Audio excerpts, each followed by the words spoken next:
ಸಹ್ಯಾದ್ರಿಯ ಬೆಟ್ಟಗಳ ಮಧ್ಯೆ ಎದ್ದು ನಿಂತಹ ಪನ್ನಾಳಗಡ ಕೋಟೆ ಇದು ಭಾರತೀಯ ಇತಿಹಾಸದಲ್ಲಿ ಅತ್ಯಂತ ರೋಚಕ ಸಾಹಸಮಯ ಘಟನೆಗೆ ಸಾಕ್ಷಿಯಾದಂಥ ಈ ಕೋಟೆ 1660ರಲ್ಲಿ ನಡೆದಂತ ಆ ಒಂದು ಯುದ್ಧ ಭಾರತದ ಇತಿಹಾಸವನ್ನೇ ಬದಲಿಸಿಬಿಟ್ಟಿತು. ಅವತ್ತು 1660 ಜುಲೈ 13 ಪನ್ನಾಳಗಡ ಕೋಟೆಯಲ್ಲಿ ನಡೆದಂತ ಆ ಒಂದು ಐತಿಹಾಸಿಕ ರೋಚಕ ಸಾಹಸಮಯ ಪರಾರಿ ಘಟನೆ ಬರೀ ಒಬ್ಬ ರಾಜನ ಜೀವ ಉಳಿಸಲಿಲ್ಲ, ಬದಲಿಗೆ ದಕ್ಷಿಣ ಭಾರತದ ಇತಿಹಾಸದ ಚರಿತ್ರೆಯನ್ನೇ ಬದಲಿಸಿಬಿಟ್ಟಿತು.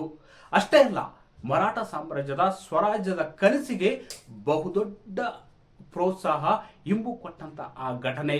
ಹಾಗಾದ್ರೆ ಆವತ್ತು ನಡೆದಿದ್ದಾದ್ರೂ ಏನು? 1659ರಲ್ಲಿ ಶಿವಾಜಿ ಮಹಾರಾಜರು ತಮ್ಮ ಬುದ್ಧಿವಂತಿಕೆಯಿಂದ, ಸಾಹಸಮಯದಿಂದ, ಶೌರ್ಯದಿಂದ ಮತ್ತು ದೂರದೃಷ್ಟಿಯಿಂದ ಬಿಜಾಪುರದ ಸುಲ್ತಾನರ ಸೇನಾಧಿಪತಿಯಾಗಿದ್ದ ಅಫ್ಜಲ್ ಖಾನ್ ಅನ್ನ ವಧೆ ಮಾಡ್ತಾರೆ. ಆ ಒಂದು ಘಟನೆ ಇದೆಯಲ್ಲ, ಬಿಜಾಪುರ ಸುಲ್ತಾನರ ಅಂತಸತ್ವವನ್ನೇ ಶಿವಾಜಿ ಮಹಾರಾಜರು ನಡಗಿಸಿ ಬಿಡುತ್ತಾರೆ.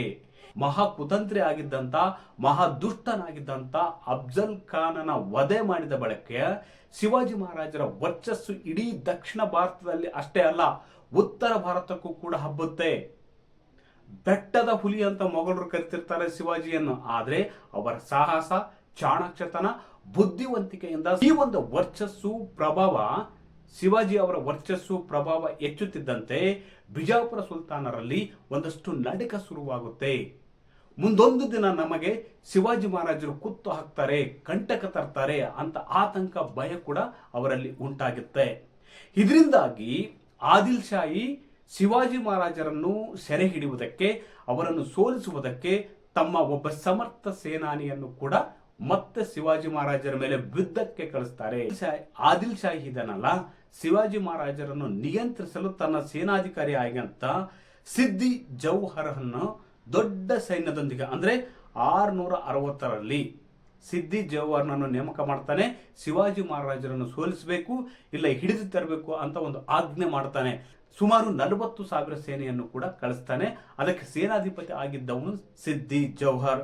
ನೋಡಿ, ಆ ಕೋಟೆಯಲ್ಲಿ ಸುಮಾರು 3,000 to 5,000 ಸೇನೆಯೊಂದಿಗೆ ಶಿವಾಜಿ ಮಹಾರಾಜರು ಪನ್ನಾಳಗಡ ಕೋಟೆಯಲ್ಲಿ ಇರ್ತಾರೆ. ಇಂಥ ಸಂದರ್ಭದಲ್ಲಿ ಬಿಜಾಪುರ ಆದಿಲ್ ಶಾಹಿನ ಸೇನಾಧಿಪತಿ ಸೇನೆ ಮುತ್ತಿಗೆ ಹಾಕುತ್ತೆ ಪನ್ನಾಳಗಡ ಕೋಟೆಗೆ. ಅಂದ್ರೆ ಸುಮಾರು 40,000 to 60,000 ಸೇನೆ ಇರುತ್ತೆ. ಸಿದ್ದಿ ಜೌಹರ್ ಕೂಡ ಅತ್ಯಂತ ದುಷ್ಟನಾಗಿರ್ತಾನೆ, ಶೌರ್ಯವಂತನಾಗಿರ್ತಾನೆ. ಹೇಗಾದ್ರೂ ಮಾಡಿ ಶಿವಾಜಿ ಮಹಾರಾಜರನ್ನು ಹಿಡಿಲೇಬೇಕು ಅಂತ ಹಠಕ್ಕೆ ಬಿದ್ದಿರ್ತಾನೆ. ನೋಡಿ, 40,000 to 50,000 ಸೇನೆ ದೊಡ್ಡ ವಿಸ್ತಾರವಾದ ಒಂದು ಮೈದಾನದಲ್ಲಿ ಬಂದು ಟೆಂಟ್ ಹಾಕುತ್ತೆ. ಸಹ್ಯಾದ್ರಿ ಬೆಟ್ಟದ ಮೇಲೆ ಪನ್ನಾಳಗಡ ಕೋಟೆ ಇರುತ್ತೆ. ಈ ಸಂದರ್ಭದಲ್ಲಿ ಒಂದು ಮುತ್ತಿಗೆ ಸ್ಥಿತಿಯಲ್ಲಿ ಇರುತ್ತೆ. ಶಿವಾಜಿ ಮಹಾರಾಜರು ಕೆಳಗೆ ಬರುವಂತಿಲ್ಲ, ಮೇಲುಗಡೆ ಇರುವಂತಿಲ್ಲ. ಯಾಕಂದ್ರೆ ಸುಮಾರು 3 to 4 ತಿಂಗಳ ಕಾಲ ಮುತ್ತಿಗೆ ಮುಂದುವರಿಯುತ್ತೆ. ದಿನದಿಂದ ದಿನಕ್ಕೆ ಆಹಾರದ ಧಾನ್ಯ ಕಂಡು ಬರುತ್ತೆ, ನೀರಿನ ಸಮಸ್ಯೆ ಕಂಡು ಬರುತ್ತೆ, ಮತ್ತಿತರ ಸಮಸ್ಯೆಗಳು ಕೂಡ ಕಂಡು ಬರುತ್ತೆ. ಇದರಿಂದ ಒಂದಷ್ಟು ಮೆಟ್ಟಿಗೆ ಆತಂಕಕ್ಕೊಳಗಾದ್ರೂ ಕೂಡ ಹೊರಗಡೆ ಬರುವಂತಿರಲ್ಲ. ಯಾಕಂದ್ರೆ ಹೊರಗಡೆ ಸುಮಾರು 40,000ಕ್ಕೂ ಹೆಚ್ಚು ಸೇನೆಯೊಂದಿಗೆ ಸಿದ್ದಿ ಜೌಹರ್ ಕಾದು ಕುಳಿತಿರ್ತಾನೆ. ಶಿವಾಜಿ ಮಹಾರಾಜರನ್ನು ಸೆರೆ ಹಿಡಲೇಬೇಕು, ಇಲ್ಲ ಯುದ್ಧಕ್ಕೆ ಆಹ್ವಾನಿಸಬೇಕು, ಸೋಲಿಸಬೇಕು, ಯಾವುದೋ ಒಂದು ತಂತ್ರದೊಂದಿಗೆ ಇವತ್ತು ಯಾವುದೇ ಕಾರಣಕ್ಕೂ ಈ ಸಂದರ್ಭವನ್ನು ಬಿಟ್ಟು ಕೊಡಬಾರ್ದು ಅಂತ ಒಂದು ನಿರ್ಣಯ ಮಾಡಿರ್ತಾನೆ ಸಿದ್ದಿ ಜೌಹರ್. ಆದ್ರೆ ಮಳೆಗಾಲ ಸಂದರ್ಭದಲ್ಲಿ ಸಿದ್ದಿ ಜೌಹರ್ ಯುದ್ಧವನ್ನು ಬಿಟ್ಟು, ಯುದ್ಧಾಂಗಣವನ್ನು ಬಿಟ್ಟು ಹೋಗ್ತಾನೆ ಎಂಬುದು ಮುನ್ಸೂಚನೆ, ದೂರದೃಷ್ಟಿ ಶಿವಾಜಿ ಮಹಾರಾಜರಿಗಿರುತ್ತೆ. ಆದ್ರೆ ಸಿದ್ದಿ ಜೌಹರ್ ಯಾವುದೇ ಕಾರಣಕ್ಕೂ ಯುದ್ಧ ಭೂಮಿಯಿಂದ ಹೊರ ನಡೆಯುವುದಿಲ್ಲ. ಇದರಿಂದಾಗಿ ಪನ್ನಾಳಗಡ ಕೋಟೆಯ ಮೇಲಿದ್ದಂತ ಶಿವಾಜಿ ಮಹಾರಾಜರಿಗೆ ಒಂದು ಸಣ್ಣ ಮಟ್ಟಿಗಿನ ಆತಂಕ ಆಗುತ್ತೆ. ದಿನಕ್ಕೆ ಕೋಟೆ ಇಲ್ಲಿನ ಆಹಾರ ಸಾಮಗ್ರಿ ಖಾಲಿಯಾಗುತ್ತಾ ಇರುತ್ತೆ. ಇದು ಆತಂಕಕ್ಕೆ ಕಾರಣವಾಗುತ್ತೆ. ಕಡೆಗೂ ಒಂದಿನ ಶಿವಾಜಿ ಮಹಾರಾಜರು ಒಂದು ದೂರದೃಷ್ಟಿಯ ಬುದ್ಧಿವಂತಿಕೆಯನ್ನು ಉಪಯೋಗಿಸಿ ಹೇಗಾದ್ರೂ ಮಾಡಿ ನಾವು ಇಲ್ಲಿಂದ ಪಾರಾಗಲೇಬೇಕು, ಯಾಕಂದ್ರೆ ಹೊರಗಡೆ ಬಂದು ನೇರವಾಗಿ ಯುದ್ಧವನ್ನು ಎದುರಿಸುವ ಪರಿಸ್ಥಿತಿಯಲ್ಲಿ ಅವತ್ತು ಮರಾಠ ಸೇನೆ, ಛತ್ರಪತಿ ಶಿವಾಜಿ ಮಹಾರಾಜರು ಇರುವುದಿಲ್ಲ. ಯಾಕಂದ್ರೆ ಹೊರಗಡೆ ಧೋ ಅಂತ ಮಳೆ ಬರ್ತಾ ಇರುತ್ತೆ. ಅವತ್ತು ಶಿವಾಜಿ ಮಹಾರಾಜರ ಬಳಿ ಇದ್ದಂತ ಸೇನೆ ಬರೀ 3,000 to 5,000 ಅಂತ ಇತಿಹಾಸಕಾರರು ಅಭಿಪ್ರಾಯ ಪಡ್ತಾರೆ. ಹಾಗಾದ್ರೆ ಇಂಥ ಸಂದರ್ಭದಲ್ಲಿ ಅತ್ಯಂತ ಚಾಣಾಕ್ಷತನದ ಒಂದು ಐಡಿಯಾವನ್ನು ಮಾಡ್ತಾರೆ ಶಿವಾಜಿ ಮಹಾರಾಜರು. ಈಗಾಗಲೇ 1659ರಲ್ಲಿ ಅಫ್ಜಲ್ ಖಾನ್ ವಿರುದ್ಧ ಒಂದು ತಂತ್ರಗಾರಿಕೆಯನ್ನು ಮಾಡಿ ಮೇಲುಗೈ ಸಾಧಿಸಿರ್ತಾರೆ, ಅವನ ವಧೆಯನ್ನು ಮಾಡಿರ್ತಾರೆ ಶಿವಾಜಿ ಮಹಾರಾಜರು. 1660ರಲ್ಲಿ ಕೂಡ ಅಂಥದ್ದೇ ಒಂದು ಐಡಿಯಾ ಮಾಡ್ತಾರೆ, ಅಂಥದ್ದೇ ಒಂದು ಬುದ್ಧಿವಂತಿಕೆಯನ್ನು ತಂತ್ರಗಾರಿಕೆ ರೂಪಿಸಿ ಸಿದ್ದಿ ಜವಾಹರ್ಗೆ ಚಳ್ಳೆ ಹಣ್ಣು ತಿನ್ನಿಸ್ತಾರೆ. ಅದು ಹೇಗಪ್ಪ ಅಂದ್ರೆ, ಶಿವಾಜಿ ಮಹಾರಾಜರ ಸೇನೆಯಲ್ಲಿ ಶಿವ ಕಾಸಿದ್ ಎಂಬ ಒಬ್ಬ ನಿಷ್ಠಾವಂತ ಸೈನಿಕ ಇರ್ತಾನೆ. ಅದು ಸ್ಟೇಟ್ ಶಿವಾಜಿ ಮಹಾರಾಜರ ತರ ಹೋಲುವಂತಿರ್ತಾನೆ, ಶಿವಾಜಿ ಮಹಾರಾಜರ ತರ ಕಾಣುವಂತಿರ್ತಾನೆ. ಕಾಸಿದ್ ಅವರನ್ನೇ ಬಳಸಿಕೊಂಡು ಒಂದು ತಂತ್ರಗಾರಿಕೆ ರೂಪಿಸ್ತಾರೆ. ಅದು ಏನಪ್ಪ ಅಂದ್ರೆ, ಸಿದ್ದಿ ಜವಾಹರ್ನನ್ನು ಭೇಟಿ ಮಾಡುವುದಕ್ಕೆ ನೀನು ಹೋಗು ಅಂತ. ಅಂದ್ರೆ ಅಲ್ಲಿಗೆ ಒಂದು ಮೀಟಿಂಗ್ ಅನ್ನು ಕರೀತಾರೆ, ನಾನು ನಿನ್ನ ಭೇಟಿ ಮಾಡಕ್ಕೆ ಬರ್ತೀನಿ, ನೀವು ಭೇಟಿಯಾಗಿ ಮಾತುಕತೆ ನಡೆಸೋಣ ಅಂತ. ಅಲ್ಲಿಗೆ ಕೂಡ ಸಿದ್ದಿ ಜವಾಹರ್ನ ಹತ್ರ ಶಿವಾಜಿ ಮಹಾರಾಜರ ತಂತ್ರಗಾರಿಕೆ ಕುರಿತು ತುಂಬಾ ಡೌಟ್ ಇರುತ್ತೆ. ಶಿವಾಜಿ ಮಹಾರಾಜ ಅಂದ್ರೆ ಸುಮ್ಮನೆ ಅಲ್ಲ, ಯಾಕಂದ್ರೆ ಈಗಾಗಲೇ ಅಫ್ಜಲ್ ಖಾನ್ ಮಹಾನ್ ದುಷ್ಟ, ಕ್ರೂರಿ ಮತ್ತು ಸಾಹಸಮಯ ಆಗಿದ್ದಂತ ಅಫ್ಜಲ್ ಖಾನ್ ಅನ್ನು ಕೊಂದಿರ್ತಾರೆ ಶಿವಾಜಿ ಮಹಾರಾಜರು. ಇದರಿಂದ ಅವರ ಪ್ರಭಾವ ಇಡೀ ದಕ್ಷಿಣ ಭಾರತ ಅಷ್ಟೇ ಅಲ್ಲ, ಉತ್ತರ ಭಾರತದಲ್ಲಿ ಕೂಡ ಹರಡಿರುತ್ತೆ.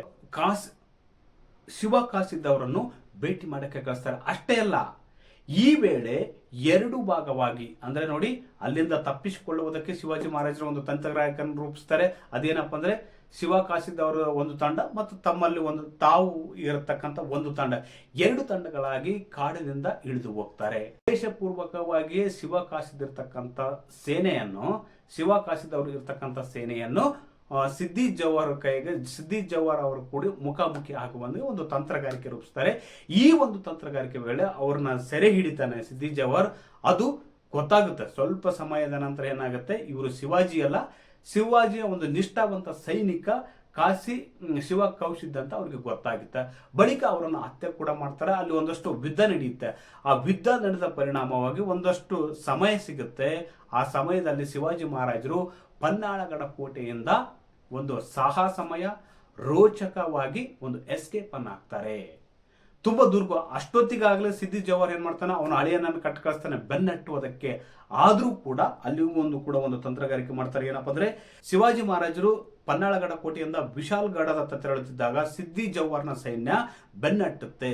ಆಗ ಮರಾಠ ಸೇನಾನಿ ಬಾಜಿ ಪ್ರಭು ದೇಶಪಾಂಡೆ ಇದಾರಲ್ಲ, ತಮ್ಮ ಸೈನಿಕರೊಂದಿಗೆ ಗೋಡ್ಕಂಡಿಯಲ್ಲಿ ಶತ್ರುವನ್ನು ತಡಿತಾರೆ. ನೋಡಿ, ಅದು 2 ಬೆಟ್ಟಗಳ ನಡುವೆ ಇರತಕ್ಕಂಥ ಒಂದು ಕಿರಿದಾದ ದಾರಿ, ಅದು ಗೋಡ್ಕಂಡಿ. ಅಲ್ಲಿ ಏನ್ ಮಾಡ್ತಾರೆ, ಶಿವಾಜಿ ಮಹಾರಾಜನ ಒಂದು ಬಲಿಷ್ಠ ಸೈನಿಕ, ನಿಷ್ಠಾವಂತ ಬಾಜಿ ಪ್ರಭು ದೇಶಪಾಂಡೆ ಇದಾನಲ್ಲ, ತನ್ನ ಸೈನಿಕರೊಂದಿಗೆ ಒಂದು 300ರಿಂದ 400 ಸೈನಿಕರೊಂದಿಗೆ ಇಟ್ಕೊಂಡಿರ್ತಾನೆ. ಅಲ್ಲಿ ಸಿದ್ದಿ ಜವಾಹರ್ನ ಅಳಿಯನನ್ನು ತಡಿತಾನೆ. ಅಲ್ಲಿ ಘನಘೋರ ಯುದ್ಧವಾಗುತ್ತೆ. ರಾಜರಿಗೆ ಒಂದು ಮಾತನ್ನು ಹೇಳಿರ್ತಾರೆ. ಯಾರು? ಬಾಜಿ ಪ್ರಭು ದೇಶಪಾಂಡೆ ಏನಿರ್ತಾರೆ, ನೀವು ವಿಶಾಲ್ಗಢದತ್ತ ಹೋಗಿ ವಿಶಾಲ್ಗಢದ ಮೇಲೆ ಒಂದು ತುಪಾಕಿ ಆರಿಸಿ, ಅದಕ್ಕೆ ನನಗೆ ಗೊತ್ತಾಗುತ್ತೆ ನೀವು ಅಲ್ಲಿ ಮುಟ್ಟಿದಿರಿ ಅಂತ.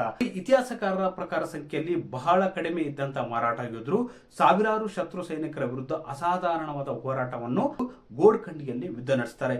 ಶಿವಾಜಿ ಮಹಾರಾಜರು ಸುರಕ್ಷಿತವಾಗಿ ವಿಶಾಲಗಢದ ತಲುಪಿದ ಬಳಿಕ ಸಂಕೇತವಾಗಿ ಫಿರಂಗಿಯ ಸದ್ದು ಕೇಳುವವರೆಗೂ ಕೂಡ ಬಾಜಿ ಪ್ರಭು ಹೋರಾಟವನ್ನು ಮುಂದುವರಿಸ್ತಾರೆ. ಅನಂತರ ಅವರು ವೀರ ಮರಣವನ್ನು ಹೊಂದುತ್ತಾರೆ. ಅವರ ತ್ಯಾಗದ ಸ್ಮರಣಾರ್ಥ ಗೋಡ್ಕಿಂಡಿಯನ್ನು ಪಾವನಕಿಂಡಿ ಎಂದು ಕೂಡ ಕರೆಯಲಾಗುತ್ತೆ. ಈ ಒಂದು ಘಟನೆ ಬಿಜಾಪುರದ ಆದಿಲ್ ಶಾಹಿ ಆಡಳಿತಕ್ಕೆ ಬಹುದೊಡ್ಡ ಹೊಡೆತ ನೀಡುತ್ತೆ. ಹಲವು ತಿಂಗಳ ಕಾಲ ಮುತ್ತಿಗೆ ಹಾಕಿದ್ರು ಕೂಡ ಶಿವಾಜಿ ಅವರನ್ನು ಬಂಧಿಸುವುದಕ್ಕೆ ಆಗುವುದಿಲ್ಲ. ಸಿದ್ದಿ ಜವಾಹರ್ನ ಪ್ರತಿಷ್ಠೆಗೆ ಧಕ್ಕೆ ಆಗುತ್ತೆ. ಮರಾಠ ಯೋಧರ ಆತ್ಮವಿಶ್ವಾಸ ಹೆಚ್ಚುತ್ತೆ. ಶಿವಾಜಿ ಮಹಾರಾಜರ ಯುದ್ಧ ತಂತ್ರ ಮತ್ತು ನಾಯಕತ್ವ ಮತ್ತು ಖ್ಯಾತಿ ಇಡೀ ಭಾರತದಾದ್ಯಂತ ಹಬ್ಬುತ್ತೆ.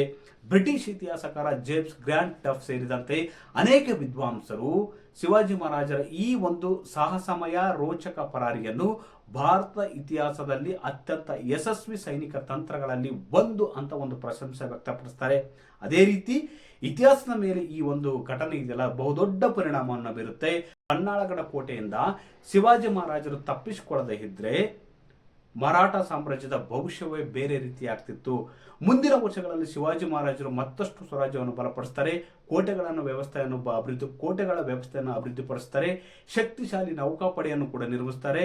1674ರಲ್ಲಿ ರಾಯಗಢದಲ್ಲಿ ಛತ್ರಪತಿಯಾಗಿ ಒಂದು ಪಟ್ಟಾಭಿಷೇಕವನ್ನು ಮಾಡಿಕೊಳ್ತಾರೆ. ಈ ಎಲ್ಲಾ ಸಾಧನೆಗೆ ಪನ್ನಾಳಗಡದಿಂದ ಅಂದು ನಡೆದಂತ ಯಶಸ್ವಿ ಪರಾರಿಯೇ ಪ್ರಮುಖ ಅಡಿಪಾಯವಾಗಿರುತ್ತೆ. ಪನ್ನಾಳಗಡದ ಸಾಹಸಮಯ ರೋಚಕ ಪರಾರಿ ಘಟನೆ ಏನಿದೆಯಲ್ಲ, ಅದು ಒಂದು ಸೈನಿಕ ಕಾರ್ಯಾಚರಣೆ ಅಲ್ಲ, ಅದು ದೂರದೃಷ್ಟಿಯ ನಾಯಕತ್ವ, ಅಪ್ರತಿಮ ಧೈರ್ಯ, ತ್ಯಾಗ ಮತ್ತು ಸ್ವರಾಜ್ಯದ ಮೇಲಿನ ಅಚಲ ನಂಬಿಕೆಯ ಪ್ರತೀಕವಾಗಿದೆ. ಶಿವಕಾಶಿದವರ ಬಲಿದಾನ, ಬಾಜಿ ಪ್ರಭು ದೇಶಪಾಂಡೆ ಅವರ ಶೌರ್ಯ ಮತ್ತು ಶಿವಾಜಿ ಮಹಾರಾಜರ ಅಸಾಧಾರಣ ಯುದ್ಧ ತಂತ್ರ ಭಾರತೀಯ ಇತಿಹಾಸದಲ್ಲಿ ಚಿರಸ್ಥಾಯಿಯಾಗಿ ಉಳಿದಿದೆ. ಆದ್ದರಿಂದ ಪನ್ನಾಳಗಡದಿಂದ ಶಿವಾಜಿ ಮಹಾರಾಜರ ಪರಾರಿಯನ್ನು ಇತಿಹಾಸದ ದಿಕ್ಕನ್ನೇ ಬದಲಿಸಿದ ಘಟನೆ ಎಂದು ಕರೆಯುವುದು ಅತಿಶಯೋಕ್ತಿಯಲ್ಲ. ಈ ಘಟನೆಯು ನಮಗೆ ಒಂದು ಮಹತ್ವದ ಸಂದೇಶ ನೀಡುತ್ತದೆ. ದೃಢ ಸಂಕಲ್ಪ, ನಾಯಕತ್ವ ಮತ್ತು ತ್ಯಾಗ ಒಂದಾದಾಗ ಇತಿಹಾಸವೇ ಹೊಸದಾಗಿ ಬರೆಯಲ್ಪಡುತ್ತದೆ. ವೀಕ್ಷಕರೇ, ಈ ಮಾಹಿತಿ ನಿಮಗೆ ಇಷ್ಟವಾದಲ್ಲಿ ವಿಡಿಯೋ ಶೇರ್ ಮಾಡಿ, ಲೈಕ್ ಮಾಡಿ, ಕಾಮೆಂಟ್ ಮಾಡಿ.